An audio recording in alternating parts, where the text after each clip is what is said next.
Alright. What's up, ladies and gentlemen? We got Hero in the bottom right side sending a probe down for a pylon. No scout, no attempt to block. SERRAL, who's gone for an extractor trick. 15 drones into the Overlord. That's right, guys. The 15 Overlord build. The question is, does he build another drone? Or is he going to send a drone down right about now? He's not sending a drone down. Oh, yes, he is. Okay, so he's going to send the drone down. Now, does he... He doesn't see a probe, so I think he builds one more drone. No, yes, he does. He builds a drone because he doesn't see a probe, and it is going to be a 16 hatchery at 46 seconds. This is the new optimized opening, guys. Check out Lambo's video if you haven't seen it already. You basically build 14 drones, you do an extractor trick to get a 15th drone out, then you build the Overlord, and then you can either go 15 hatchery, or if you don't see a probe coming in, you can go 16 hatchery. You can do this in every matchup. It's a really good build order. Gives you a couple more minerals, apparently, than doing the 13 Overlord. Which is funny that this changed, you know. Took us only 9 years of Legacy of the Void. 10 years, almost, if you count the beta. But still people figuring things out. Now, fascinating to see Hero Gate Scout, actually. I thought he was not going to scout at all, but he does go for the Gate Scout. Nexus goes down, 3 on gas. Now, guys, this is Hero's first time playing SERRAL since their matchup at EWC. What is this wall off? What is this? Is he just going to build another building there and have like a giant opening on this right side? So normally what most people do, guys, is they build a pylon here. They go gate, cybercore to full wall that side. And then they build like a Stargate or another gate here. And they just have a single opening on the right side, fully walled on the left. I'm not sure. Arguably, if you build the pylon down here, it's nice because then you can wall off if they take the rocks down. But the rocks have 2,000 hit points. It's literally like twice as tanky as a gateway. So you don't need to worry about those dying anytime soon. Chat says StarCraft 3 should be a combined RTS and FPS for the campaign. That's actually awesome. Natural selection style campaign. That'd be fun. You get to play the RTS mission, but then afterwards you get to go, okay, now you get, and that influences the FPS mission. So the FPS mission is purely designed on how you play the RTS, but it's still like, it modifies the difficulty and stuff. So it still like hits the same difficulty, but like you get to play as like a Marine on the front line. It's like, okay, I really got to focus. You have to focus those 3 banelings down before they hit your buddies in a clump. Like you got to then get on top of like the pillar with like a sniper rifle, like up here. You got to like shoot down some Zerg queens or whatever. I don't know. I'm looking forward to the SCV levels. Well, yeah, there's levels where you need to spend like 36 minutes building a command center, and it's basically like one of those like Factorio games or something where you just like, or like an old, it's like a Kerbal Space Program or something. I don't know. I'm down with these ideas, guys. I don't think any of us are going to ever design any good games.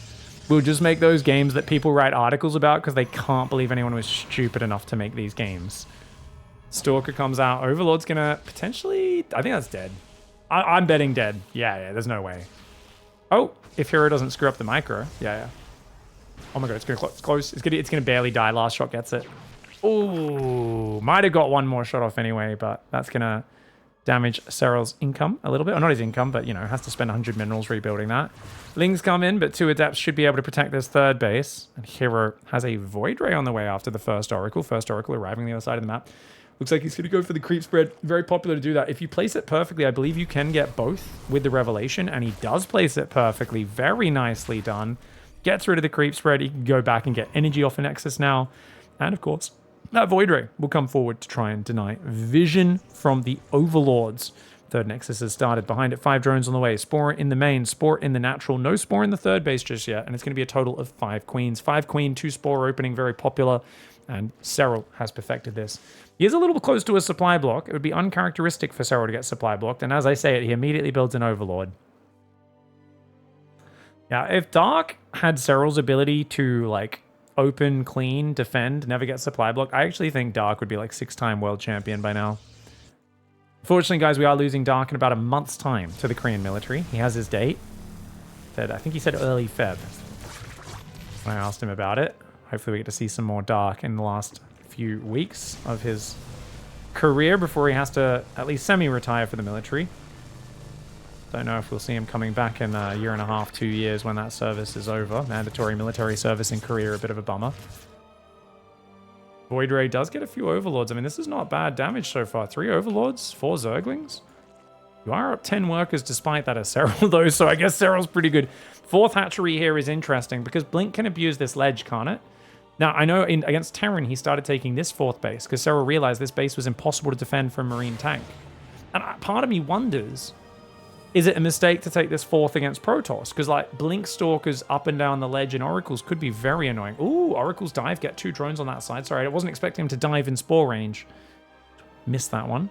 4 Adepts here. And this was just 2 Oracles and a Void Ray. 4 Adepts poking the front. Behind it, 3rd and 4th Gateway finishing. Templar Archives. It's going to be a quick Storm build. We do expect gases on this 3rd base. And Hero. Looks like he's playing for the late game. Stalker Storm does not have any aggressive timings, guys. It's a very map control oriented, get yourself to late game build. Good split fire with the Adepts. 6 drones? 7? Oh, 7 drones is really nice. Oracles go past into the main because they know all the queens got pulled out of position. There is 1 in the main. 4 queens coming around. Second Spore goes down. That's, of course, just to save the drone that was popping out of the gas that was exposed for a second. And Hero's Oracle's driving around but not finding the damage.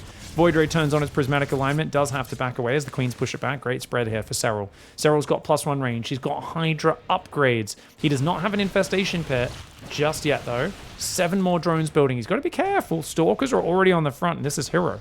Hero may try to force his way up here. These Overlords should also fall back. Zerglin comes in, sees no 4th base. So SERRAL just scouted 2 things, guys. He sees gases on the 3rd, and he sees that a 4th is about to be taken. This tells him this is not a big commitment for Hero. It's a pressure, and that's why he needs to tech up himself. So he's going Infestation Pit, and I think after these 10 Hydras, he's probably going to squeeze in about 10 more drones.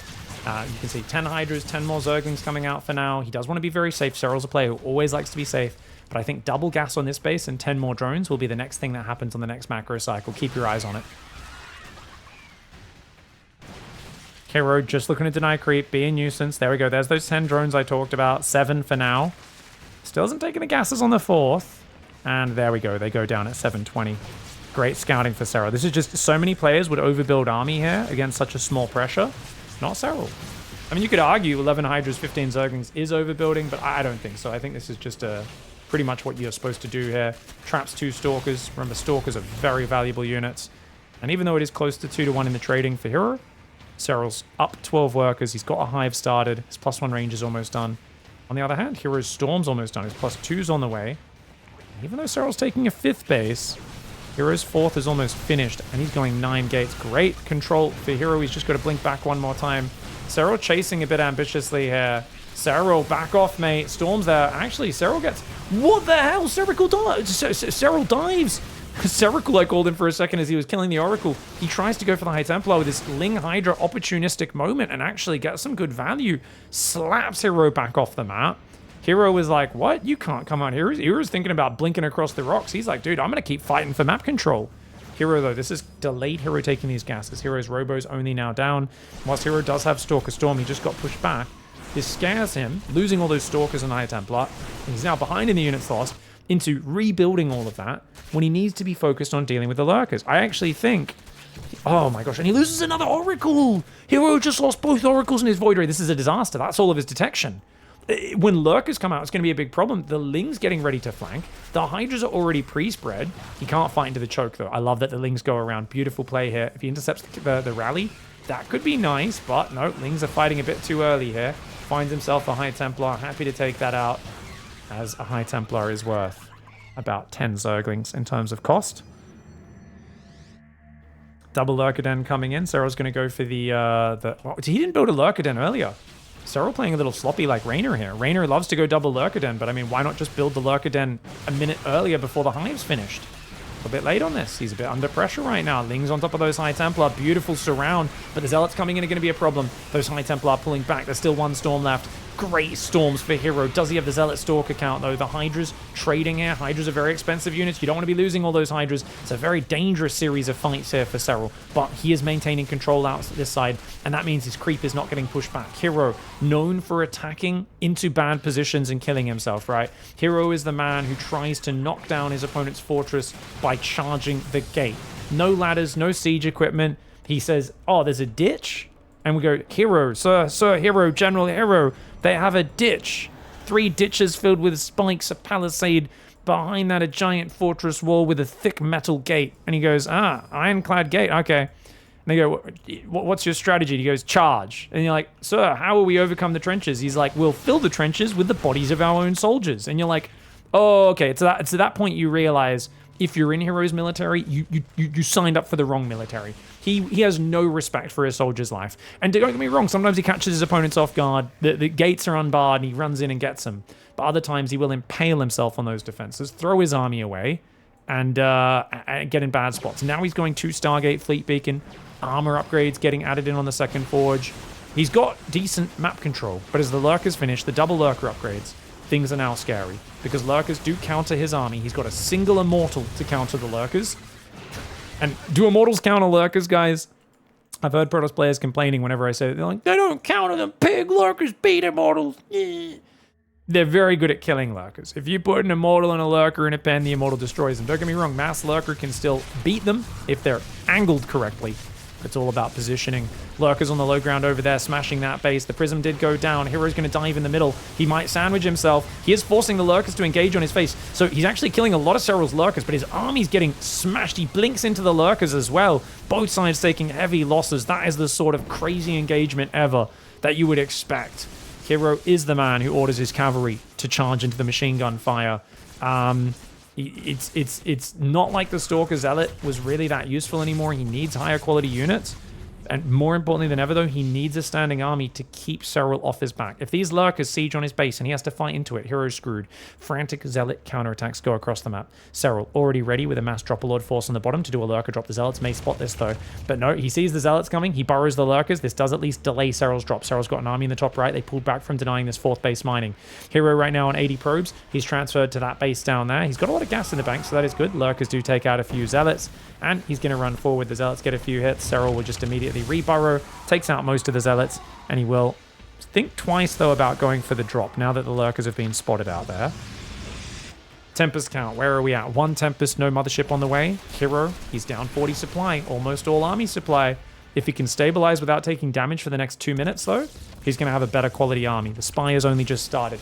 Hero is in a good spot a few minutes from now. Right now, fragile. And SERRAL wants to take advantage of that fragility. He's hitting the right side. He's hitting the left. The Storms back him off there. Lurker sieging from the low ground there onto that high ground fourth base. Hydra's cleaned up on the right side. SERRAL's not really finding a lot of an angle. He's got a lot of lurkers here. These lurkers need to be careful with how they march forward. And that's the real move. Mass lurker drop in the back. I'd love to see him send one of those lurkers into the main as well, just to create an extra problem here for Hero to deal with. Mass lurker Hydra on the front as well. He swells backwards to dodge that. Tempest clean up the overlords on the north. Hero does have 5 bases mining right now, but he's on 68 probes against 85. He lost 15 workers, and that natural expansion's looking like it might go down. Archon Zealot comes in. Lurkers clean up the 2 Zealots. They clean up the Archon as well. Nexus will absolutely fall here. But it's a lot of Lurkers going down as well. SERRAL's got the money to afford these losses, but I don't think this is a killing blow by any means, right? Hero's still in a position where you've got your 4th, you've got your 5th, you've got Tempest growing, you've got +3 armor upgrade coming in, +3 attack is already done. You've got +1 air weapons, but look at this, SERRAL still being a nuisance, trying to find new fronts. The supply cap is SERRAL's enemy. He needs to keep trading. He cannot be letting himself bank up resources. He needs to keep trying to find these trades. Zergling drop comes in the main. He sees the motherships building. The cannon should get overwhelmed by those Zerglings. They do have +1 melee and adrenal glands. The cannon will go down. Zealot Warpin will eventually deal with it, though. Hydraling Lurker coming in on the right side. That cannon looks like it could go down as well. More probes are falling. Zealots clean up the main base. Counterattack. Desperate counterattack for Hero right now. 4 Immortals, 2 Archons, 6 Tempests on this map. This army has no High Templar. It's weak to Hydraling, but there's not that much Hydraling. Lurkers running backwards to avoid the Tempests. 2 Zerglings find their way into the 3rd base, start to kill the probe count. 3 drones go down. SERRAL holding the choke point with Lurker Queen right now, but it's a bit sloppy. Corruptors flying forward. Lurkers running into Immortals. A mistake for SERRAL. But then again, Hero doesn't have any detection on the front. There's Lurkers on both sides. It's the Lurker-bred Protoss salami in this sandwich. And we're going to see a lot of Corruptors going down to the Archons there. You can tell SERRAL's in a bit of disarray. I can guarantee you SERRAL has that stressed out look on his face that we know from watching his camera during these big tournaments. He is absolutely in a very stressful situation there where it looked like he was kind of shaving Hero down, but that counterattack forcing SERRAL, who was very spread out, attacking 3 or 4 places at once. It can seem like the Zerg's all consuming, but then you force the Zerg to gather up and defend. Suddenly they're reacting to you. Suddenly they're not the one who's just picking where and when the fights are happening. And we saw SERRAL make his first real mistakes in this game. And it was when Hero counterattacked. This game could end suddenly. And you know what? Hero's up 40 army supply. What the hell? The units lost have 5,000 in favor of him. Tempest in the open, Tempest in the open. There's not enough corruptors. SERRAL needs more corruptors, but he doesn't have the money right now. Oh, he loses another hatchery on the left. The income's dropping for SERRAL, but Lurker counterattack. That could smash Hero right now. Dude, this is such a mad, action-packed game. Lurkers on this Nexus, big probe kills coming in. Zealot, Archon, Mothership, and Tempest coming back. The Lurker's going to try to run away. Cloaking Field comes in. Where are the Overseers? Where are the Overseers? A lot of Lurkers going down. SERRAL cannot afford these losses. He's got 7 more Corruptors. With 13 Corruptors, he can take on 6 Tempests. He splits 3 Lurkers off, but they've been spotted and they will get hunted down. Corruptors coming forward, but they're getting smashed by the Archons. Oh, this is really bad for SERRAL right now. The Zealots chasing those 3 Lurkers down the bottom. I think he wants to drop these, but he's going to kind of reveal it by sending them there in the face of Hero. And SERRAL just GG's. I mean, yeah. What's he got? 10 Lurkers. He's lost like 20 Lurkers in the last few minutes of this game. Units lost have 7,000 in Hero's favor. Did Hero lose a lot of mining on this base? Yes, but he gave up ground, didn't take the bad fights. Yeah, he lost the natural nexus. It wasn't the most important. And Hero with fantastic multi-prong, defense, right? Because it was SERRAL attacking multiple places. He defends, and that counter thrust was massive. SERRAL was so heavy on like Lurkers, and then Corruptors were building. A lot of his units were committed in weird positions, and I think maybe SERRAL shouldn't have dealt with that army. He should have just defended with a handful of Lurker Queen and kept attacking. Let's double check, because I think there were Tempests wearing him down, but I feel like he could have kept going. Let's check. Because when did this counterattack happen? Like 14 minutes? 13 and a half? Something like here?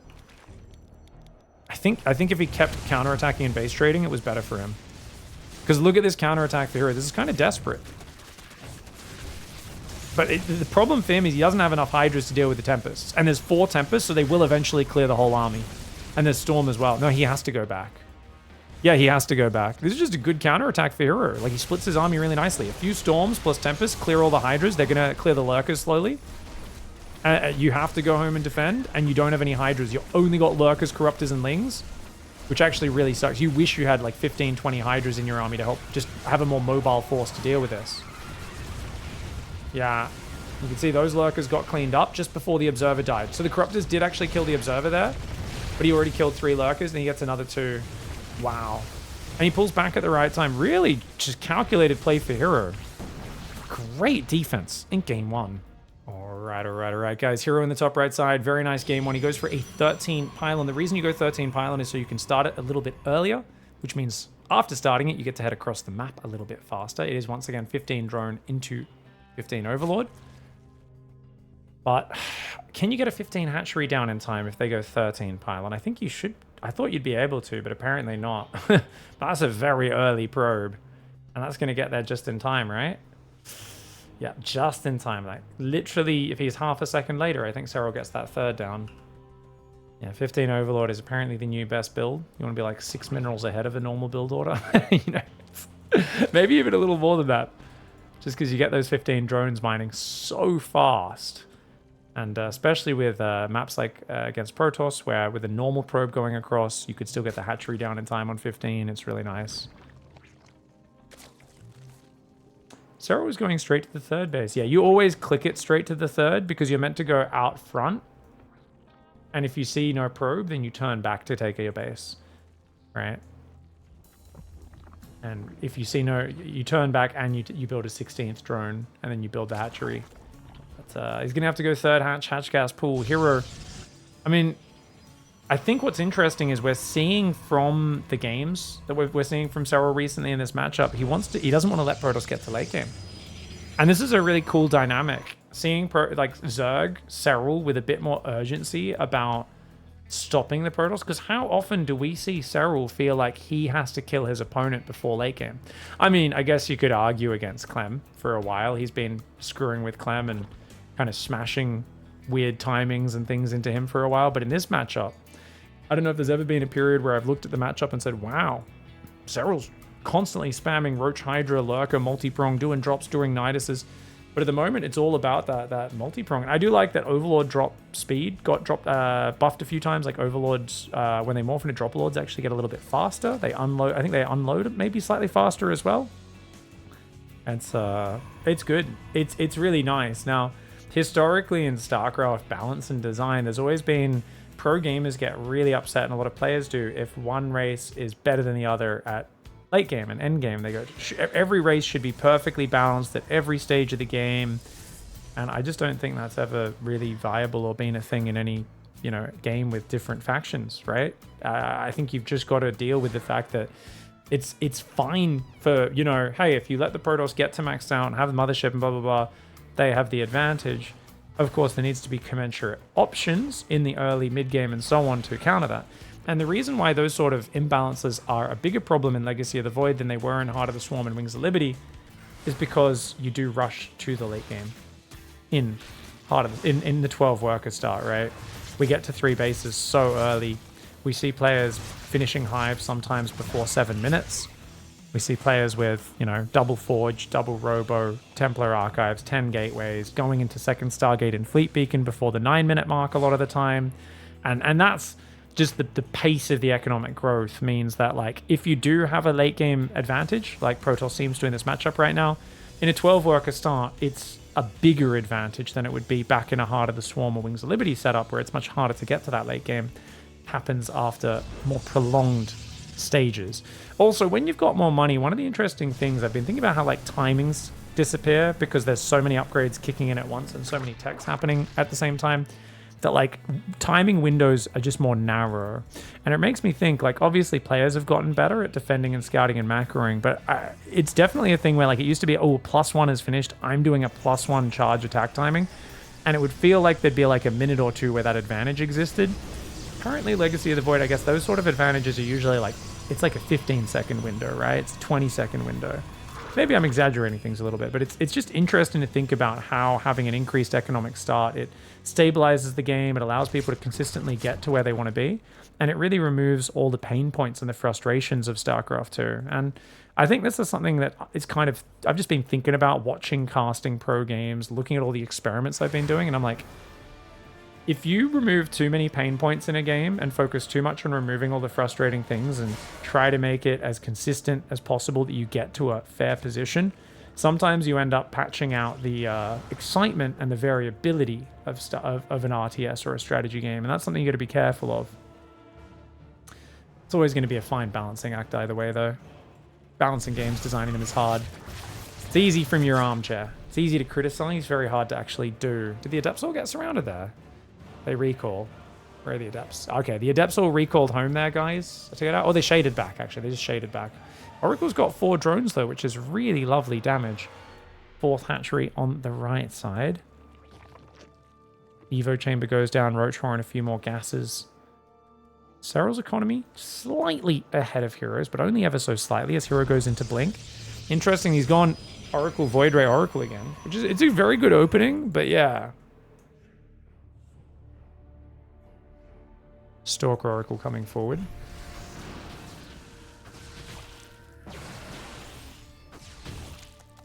Did miss that creep tumor, so SERRAL's creep looking really nice. Sorry, we should have that production tab open. Melee! Wow, we're not seeing a lot of melee lately. I mean, it is very good against Stalkers, of course. But Roach... we're not going to see Ravager Bane. That's so rare these days. I feel like Roach Ravagerling Bane's pretty outdated style. We haven't seen a Baneley Nest yet either. But no Spire, no Infestation, no Hydroden. SERRAL right now just making Roaches, Zerglings. He's going to try and deny the 4th base, which is really big. If you let them take a 4th while Stalker pressuring you, it's a disaster. Shield battery on the 3rd, 4 gases. How many gateways is this going to be, guys? 6 gateways. It's not a bad count, but it's not like a crazy all-in or anything. He's building a pylon, 2 pylons on the front with only 7 gateways. 7th one only now building. Fascinating. Okay, SERRAL's basically just defending an all-in right now. There's still no gases on that 3rd. No probe production. 61 probe all-in. SERRAL stopped on 65 workers, which is perfect. Builds a spore on that right side so that the Oracles can't deal with it. 8th gateway builds a little bit further forward. He's This allows him to skip the robo. Of course, a gateway, guys, if you get a warp gate next to a pylon, it becomes a fast warp in pylon. The units will warp in 4 seconds instead of 11 seconds, which is a massive boost. Warp prism is also fast warp in. And the oracles going to defend the rear. Very nicely done. He blinks forward, hero, you crazy person. Oh, he gets a Ravager in a few units, but he loses at least 3-4 Stalkers for it. That is a big overcommitment. 6 Stalkers have already gone down, hero. Trying to blink forward. I think he thought SERRAL was a bit greedier than he was. Didn't quite realize the depth of SERRAL's army there. Transfuses on these roaches and queens could be really nice. Ravager Bile is going to make it very hard to push through there. And he's even going to break the rocks for now and say, hey, anything to buy myself some time. The Lings did deny that gateway, but there's another one down here anyway. And it is now a fast warp-in pylon as the warp gate is ready. Still no 4th base here, but the Void Ray is cleaning up the vision slowly to make it possible. But I love this big Ling counterattack. Baneling Nest and Infestation Pits on the way as well as +2 melee. Lings are going to cause a lot of damage. He has to recall. He recalls most of his Stalkers to that base. 6 probes going down, and oh, the Stalker blink to trap the Lings. The Lings say, well, in that case, if we're stuck here, we might as well take some probes with us. And the Lings get 11 probes. They allow the other army to clear out the gateways at the front. And its loss tab's pretty close. I think that's good for SERRAL, since he has a 4th base to mine from. As the main base mines out for Hero in the next 30 seconds, Hero's income is going to drop. He's already lost 1 mineral patch. A few of these other mineral patches are all below 50 minerals. 3 more mineral patches about to expire in the main in the next few seconds, which means Hero is going to have to just transfer workers to his 3rd. I mean, he lost some workers, so I guess he's got spaces to mine. He's going to force it. My god, he dives in like a mad lad. Hero blinking into Mass Roach Zergling Ravager. The Lings from behind are going to punish him for that. My golly. The Spore Crawler actually goes down to the Void Ray on the left, but the Oracles are already dead. The Void Ray falls to the new Queens that reinforce. Roach Ravager Zergling trying to punish. Good blinks back for Hero, and Hero still has a scary Stalker count, but with no support left, right? Yes, he's repowered this gateway. Yes, he's reprobing. His +2's on the way. He's going to keep shoving. Did he just blink forward again? No, he ran forward and blinked back. Much better play there. Now, you can see SERRAL's half transferred from his main. Hero has not. Hero's on 14 out of 8. He should have transferred out of there, but Hero's very inconsistent at doing that, and he's got nowhere else to mine from except maybe oversaturating the natural. Lings surrounding the Stalkers. Bit slow on a few of those blinks. Hero's got to be exceptionally good on this micro. He is behind 1,200 resources in the units lost, and this is what SERRAL's so good at.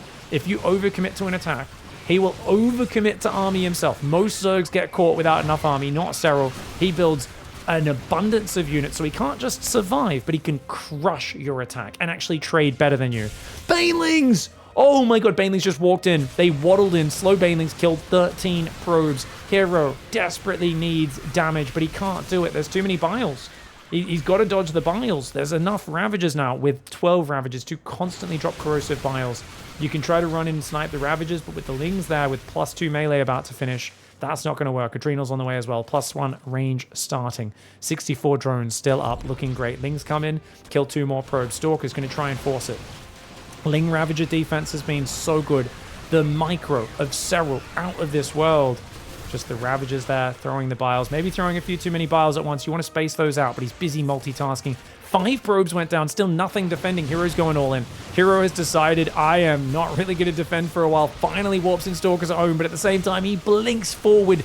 Baneling's getting some decent hits on those Stalkers. Does he have enough Lings, though? SERRAL needs Lings to really punish these guys. A lot of Ravagers going down. He's lost 8 of those 12 Ravagers, but he's making 5 more right now. More Ravagers getting focused. He needs the Lings. If the Lings come out, it'll be big. 7 more probes have gone down behind this. 47 workers against 64. Hero is completely all in. He has no follow-up. He has no recourse. If this does not work, it is all over. And SERRAL is rebuilding 4 Queens. He's building Lings. He's trying to make anything he can because he's low on lava right now because his Queens have all been pulled to the front. A lot of them have died. He hasn't been injected for the last minute or so. His minerals are a little high, but Hero has to rally across the map from that gateway, which is only at the halfway point. A couple of drones have joined the fight because why the heck not? Ravager Ling trying to survive. The fact that SERRAL was out trading Hero and he still made it feel this competitive, feel this close, shows how good Hero is, shows how fantastic his Blink Micro is, and that a lesser Zerg with just 1 or 2 small mistakes could absolutely end up failing and falling to this. Ravager's getting focused down, as are the Stalkers though. Stalkers ain't cheap, man. I think SERRAL can handle these trades a little bit better than Hero can. Hero dodges the Biles. He wants those Ravager kills so badly. Good blink back here for Hero. Warps in a few more Stalkers behind it. Can't afford to lose these though. Blink still not ready. 2 Stalkers go down. A third one goes down. The Biles on the right side, blinking forwards, does Hero to dodge. But he's below half the army supply. This was just such a good hold for SERRAL. As always, great scouting, knowing not to drone past 65. Massing Ravager Zergling, going for the melee upgrades early, also really helping him out. And just mixing in those small little technical counterattacks to punish Hero's focus on the front, as well as his F2 obsession. Surprising that Hero didn't run Lings into the main in the natural at all, since obviously we know in a game like this, Hero never has a unit in the wall. So 20 Lings in the main or the natural could be huge. A lot of Stalkers going down, 10 probes dying behind that. Hero has to tap out, and SERRAL survives game 2 and takes us to game 3. All right, guys, Hero in the bottom left side. He's going to go for a 14 pylon this time around. He's still going across the map, though, on ley lines. Does that get there in time? Surely not. Does it? Actually, I guess it'll block a 16 hatch. Will it block a 15 hatch? Ah, SERRAL goes 14 drones into 14 Overlord into 14 hatchery this time. Okay, that's just super. Yeah, he's like, nah, I know. Oh, he actually goes 15, but then he sees the probe, so he doesn't build a 16th drone. If he didn't see the probe, I think he builds another drone. So he would have gone 2 drones, but instead he goes hatchery, and then he builds the next drones. And this is all just about being as greedy as he can while still ensuring he gets the hatchery on location. I love it. It's a good balancing act for SERRAL, and I think he's just the best Zerg in the world at alternating his openings based on the map, based on his opponent's preferences, and quite consistently does get that hatchery on location. Now, ley lines is a map where Estrella has looked like a god on this map recently, and I feel like I don't fully understand why, but Protoss late game kind of Tempest multi-prong just seems to be really good. I think it's because Zerg, you take this 3rd, you take this 4th, and then this 5th, this 5th, and this 5th are all very exposed. Like, it gets harder and harder to defend 5th base, 6th base, 7th base. You get very stretched out, and there's, I guess, quite a few nice high ground, low ground dynamics, choke points where, like, Storms, Tempest can siege. Be interesting to see if Hero just goes to that late game like he did in game 1. It was good to mix in and all in. Ultra Love has some pretty nasty terrain. If you're relying on, like, Roach Hydra, we've seen Hero kill him with that sort of blink timing before.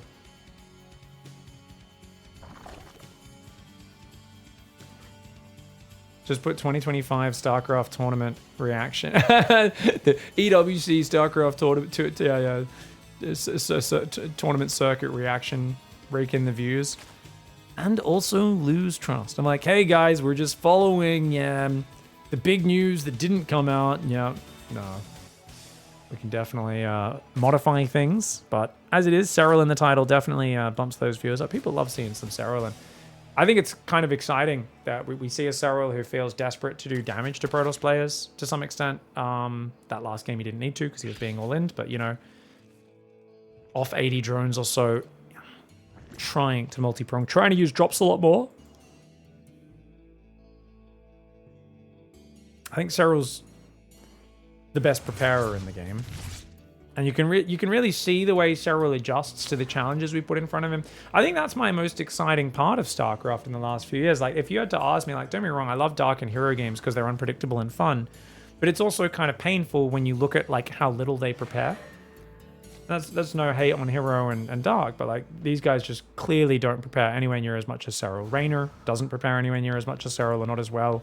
Like, you can very clearly see, as an expert of the game, that SERRAL puts in more work than any other player. There's a reason why he's the greatest of all time. Like, he has... Raynor's talked about it when he's on the desk at big events as well. At, I think it was Dallas, after he'd been eliminated, where he was like, oh, SERRAL will remember exact games of his opponents from 2 years earlier and exact strategies, and, like, know that they might bring that strategy out again. Like, he was like Raynor was saying, you know, he's like, he couldn't believe... Maybe it was Katowice where he was saying that. He's just like, he couldn't believe how deep SERRAL's memory is for StarCraft games and how focused he is on remembering all those little details that other players don't keep track of. Oh, beautiful, beautiful defense with the drones, but he goes back to mining a second too early. Does lose 2 drones, but at least the Oracle gets heavily damaged, so I think he's okay with that. The Adepts are going to shade back here as well, and Hero with some very successful pressure. I think I wasn't the biggest fan of SERRAL's play, just to finish up on this point, back in 2018, guys. I think it was very impressive what he did because he just showed a higher level of standard play, reactive scout, macro, get to late game, never be beatable in late game, never be surprised by an all-in enough to lose, always survive, always fight back from behind, right? It was exciting how good he was, but like the strategic diversity was about nil. Like in 2018, SERRAL just did the same thing most games, right? He just did it very, very well, and modern SERRAL is much more diverse. Oh, we skipped the Spore, man. That's a bit greedy. Got the Queens pulled out of position, losing 4 drones. Ling's getting us around, could kill both Adepts. Looks like they'll only get one though. The bottom Adept should barely escape. Oracle turns on its laser. No, both Adepts do go down. Nice catch there for SERRAL, but he's going to run away. Anytime stood underneath an Oracle is a bad time for Zerg. He's up in workers. 7 more drones on the way. Guys, even though he's lost 6 drones, one of the Oracles is heavily damaged. It was triple Oracle, no Void Ray this time, which I like from Hero, because there hasn't been a lot of Overlord pickings for him. Actually, he did get 2 Overlords in game 1, I think. Oracles come north. Could try and fight a queen on its own, but there's 2 queens nearby, and he has to go past. But yeah, I do like the worker growth here for SERRAL. He's also skipped the Roach Horn. He's going straight Bane Nest and getting away with it. Oh, 3 more drones, though. Hero's damage is great. That's 9 drones. Hasn't lost an Oracle. Really well done. Now, he sees that it is a Twilight second gateway. Doesn't really know what else is coming. I don't think SERRAL saw the Forge. SERRAL might be a little worried about an attack. If you don't see a Forge, it can mean there is something more committed coming your way. He will see Stalkers warping in, which tells him, hey, good thing I'm going Lings. Lings can handle this. If it's Zealots, Archons, Glaive Adepts, that's when you really need to either make Banelings self-defend, or you need to go for that Roach Warren and make Roaches. But he's going to go straight Hydras and play Hydraling Bane this game. Very flexible army, has good mobility, but it's very expensive and takes a while to get going. You do need 2 Hydra upgrades for them to hit that peak efficiency, and then each Hydralist costs 100 minerals, 50 gas, which, I mean, you could argue, I'm sure there's Protostas players out there, well, Stalkers cost even more, they cost 25 more minerals than that. Hydras don't teleport. That's something you got to keep in mind, and until they get those 2 other upgrades, they are not as sharp. Their raw damage is good, but they're way more fragile. They're about half the total hit point pool of a Stalker, much more fragile to things like Colossus and Storms. They fall off hard. Don't get me wrong, Stalker's DPS means they fall off in the late game for sure, but they're never quite as, you know, there's like a disappearing button that a Protoss can hit on a Hydra army past a certain point in the game. You can't really ever disappear the Stalkers, and I mean Mass Lurker, I take it back. Great Stalker warp-ins, but 2 Banelings still find their way into the mineral line. Only 4 probes though, perfect defense. Look at the way Hero's doing this, guys. Now he's going Robo Bay, but off single Robo and only 5 gateways, 6 gateway now building. Stalkers are on the front line. We've got a lot of +1 melee Zerglings. 56 +1 melee Zerglings. Dude, if he keeps hitting this base and overwhelms the cannon, this could be massive. He's going to find a few Stalkers and Adept coming across the map. Hero losing the Adept. Can he get the Stalkers out of there? We'll find out. Lings on the front as well. Stasis traps are going down. Oh my god, another Stasis trap could go down there. There's so many Stasis traps. Lings chase after these Stalkers, but not many Stalkers actually dying, guys. He's only killed 1 Stalker. Great micro for Hero in 2 places at once. If Hero can get this 4th base, this will be huge. The other 4th base is a really weak one. It's that purple gas one. There's another Stasis trap behind it. He does set them all off, does SERRAL, but his Groove Spines is not here. He needs to defend this base, but he doesn't want to lose all of his units. He's down 3-1 trading here for Hero. Hero is destroying SERRAL with his blink pressure and barely defending at home while going to Colossus. Hero navigating such a narrow line here of greed and aggression at the same time, and he's doing it so well. Keep in mind, he doesn't have a 4th base. SERRAL has a new 4th down here. SERRAL's got a hive, but SERRAL needs 2 drones mining this patch as quickly as possible, because you need to mine that 150 minerals out before you get the double gas mining there. Losing these 2 gases means SERRAL is going to be at a gas deficit. I also really feel he missed an opportunity to keep hammering the counterattacks there and in the wide open natural wall. I think with how many Zerglings he had, he could have punished Hero, but he ended up focusing on the rally point, and I don't think that was the right angle. Obviously, we have God vision. We can see the whole map, right? We have map hacks as the caster. He does not. He doesn't know that. But I think Hero's getting away with leaning into the aggression so hard. Now he's got cannons in all of his bases at home, and that Zergling counterattack is not going to be anywhere near as effective. This base is also in jeopardy. That single Colossus on the front line causing problems. He's got to focus the Robo. Focusing the Robo is huge. There's 2 Colossus on the map, though. The second one already got to the front line. The Robo goes down, but oh my gosh, he cannot lose this 3rd base. The Stalkers come forward. They just blink in and they focus on the hatchery. Dude, there was like 8 transfuses went down, but it's not enough to save it against that many +2 Stalkers and Colossus. Hero is feeling himself right now. Mass Stalker rally, single Robo, It's not even a Colossus timing, it's a Blink Stalker heavy pressure build that manages to smoothly transition into Colossus behind it. Hero finding angles so well. The Colossus is so good right here. He's just got to start step the Colossus, but he blinks forward. He says, you're going to target my Colossus? Mate, you're fighting against Stalker Colossus with Ling Hydra. And that would be great if there weren't Colossus, but there are. And those two Colossus are roasting and toasting. The lack of roaches really hurts against the Colossus. And that is a beautiful 2-1 victory for Hero. Hero goes out of the group here in the LiuLi 2024 Finals tournament in first place out of Group B. And that is awesome. A great upset and great revenge for him after losing at EWC. GG, well played. I want to go back and look at when that pressure's happening and talk about that because just for my own knowledge, I do think Hero had some weaknesses. They're hard to find. But, I mean, these Banelings were not bad, right? They weren't great either, though. It was a really good defense for Hero. But the natural is going to be wide open. The moment you have a bit of back and forth and a bit of movement, if you force him to defend a counterattack once or twice, Hero's wall will be open. Not to mention, it's just Baneling bustable as well. But hats off to Hero. And this was a great move here. Oof. Colossus has always been an exceptional unit in this matchup if your opponent's playing Ling Hydra. They play Roaches, it doesn't do that much. Like Roach Hydra Lurker. But against a Ling heavy army, Hydra heavy army, Colossus has always been a top tier unit. It's just how often does Zerg skip the Roaches and go straight Hydras? Depends on the player. Yeah, I think if these Lings counterattacked instead, you know, imagine if he sniped the Robo or just came in, denied the cannon, killed some probes, maybe focuses this pylon down since that pylon can be fully surrounded. This pylon could maybe be fully surrounded, the Robo. So many Zerglings, I think there was real opportunities there, but the Stasis Trap and Blink usage on the front was just really, really good. And I think the Hydras were a little bit too late. And the fact that Hero leaned into this 5-6 gate Stalker pressure as well as he did, and got the hatchery, something which SERRAL probably regrets. He's like, damn, man, I should have pulled those Lings back earlier and defended that. I just don't think he thought Hero would be able to get the hatchery, but Hero, that leaning into the aggression more than other players would, getting that hatchery is what really screws him, because this base is too exposed, crappy ramp to defend it, no gas there, and if he kept that hatchery alive, I think he could still, you know, have a bit more play in him. But then he gets to the front, gets his first Colossus out in the near future, or first one's already out, second one's on the way. And once there's two Colossus with this army, its power level just spikes super hard. Hive's also very delayed. And I think SERRAL was kind of slow to realize he was playing against this as well. It's pretty rare for SERRAL to not see the Robo Bay, but he only just sees it at 8:30. Colossus are already at the front. This is one of the rare times where SERRAL was actually kept so busy he didn't know about the transition. That's friggin' awesome. How often do we see SERRAL get surprised? I think this was the first time he realized, oh god, I'm playing against Colossus. Otherwise, he would have either rushed into, probably just rushed the Hive a bit faster and try to get a Viper out for Abduct. But look at this. Runs in, doesn't even blink in actually. He just ran in, clicked the hatchery, blinked away. Beautiful play. That was just amazing play by Hero. Really well done. GG.